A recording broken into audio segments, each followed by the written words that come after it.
How are you, students? I hope you will be fine. Today we are going to learn about Ramadan, vocabulary about Ramadan. Yes. This is my student Muhammad Aram Alizai.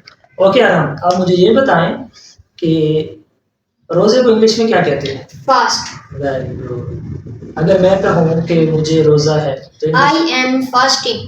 Very good. I am fasting. अगर कोई आपसे पूछता है कि मुझे रोजा है, how will say I am fasting. Very good. Okay Arham, English में सहरी को क्या कहते हैं? Sahur. Very good. और प्री डॉन मील या Yes. सहूर या pre dawn Dawn meal. Meal. Okay. English में तरावी को क्या कहते हैं? तरावी ही कहते हैं. तरावी ही कहते हैं, लेकिन आप जब वो कोई बंदा ये पूछे कि आप किधर पढ़ते हैं तो आप I am pray in taraweeh in mosque. Very good. I pray taraweeh in the mosque. ठीक है, तो Yes. तरावी की जो नमाज होती है वो मस्जिद में पढ़ी मस्जिद में जाती है होती है. इमाम के पीछे. Okay, this is our today video about Ramadan. Follow for next video. Thank you. Okay.